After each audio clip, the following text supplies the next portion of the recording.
श्री गणेशाय नमः। श्री सरस्वत्यै नमः। श्री गुरुचरणकमलेभ्यो नमः।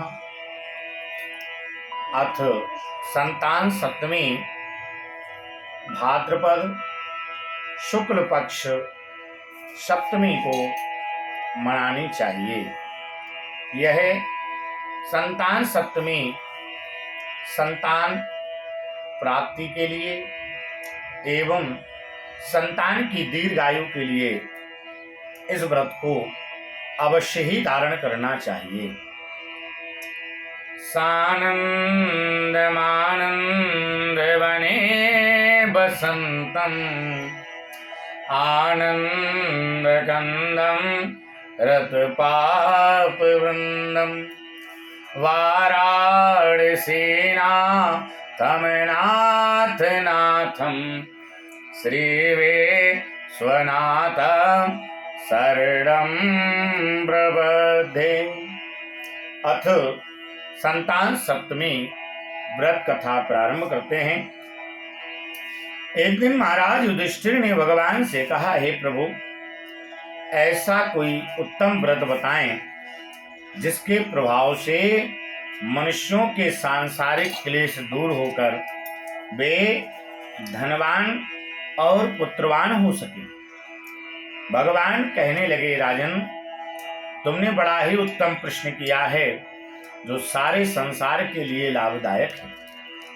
एक पौराणिक कथा आती है, एक बार मथुरापुरी में वसुदेव जी और देवकी के घर महाराज लोमस ऋषि का आगमन हुआ। उनको बिठलाकर आसन पर स्वागत सत्कार किया।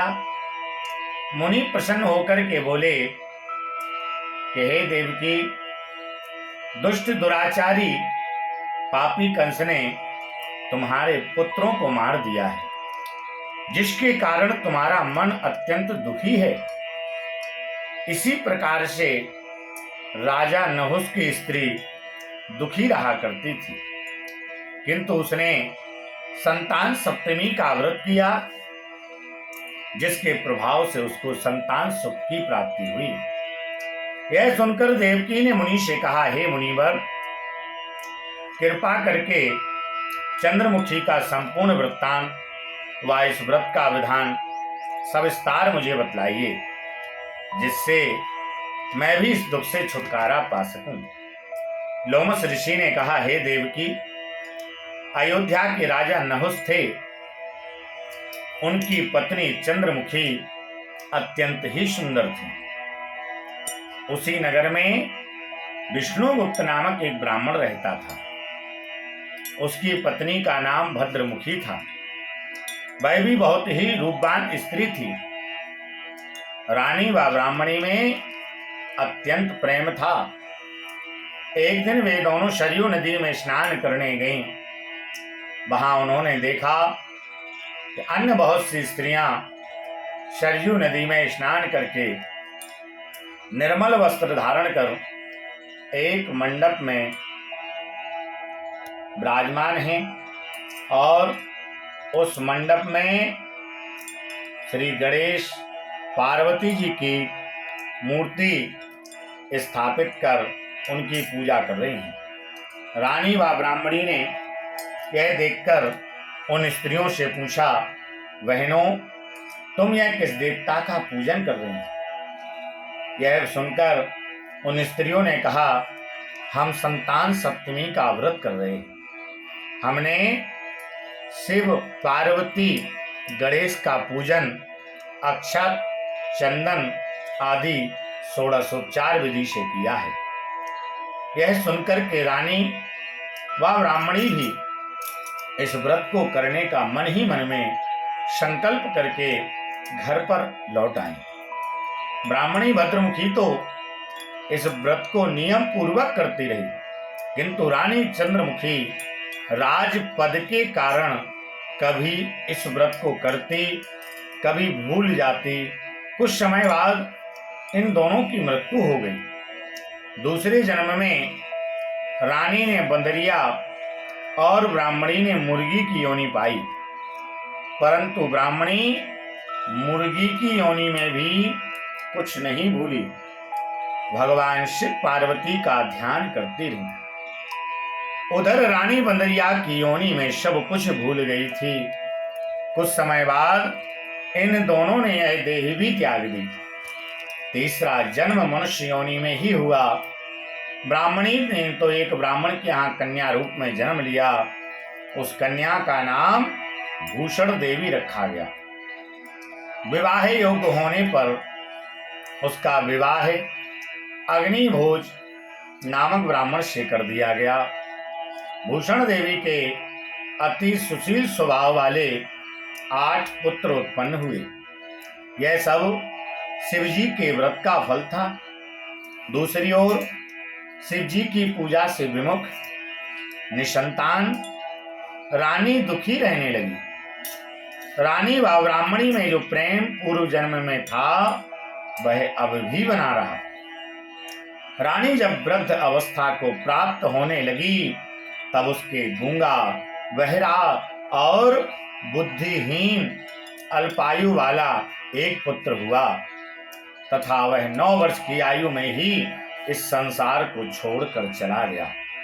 अब तो रानी पुत्र शोक से बहुत दुखी हो व्याकुल रहने लगी। दैव योग से भूषण देवी ब्राह्मणी रानी के यहाँ अपने सब पुत्रों को लेकर पहुंची। रानी ब्राह्मणी के इस वैभव एवं 8 पुत्रों को देख उससे मन ही मन में ईर्ष्या करने लगी। उस ब्राह्मणी ने रानी का दुख दूर करने के लिए अपने 8 पुत्र रानी के पास छोड़ दिए। रानी ने पाप के वश में होकर उन ब्राह्मण के पुत्रों को लड्डू में जहर मिला करके खिला दिया, परंतु भगवान शिव की कृपा से एक भी नहीं मरा।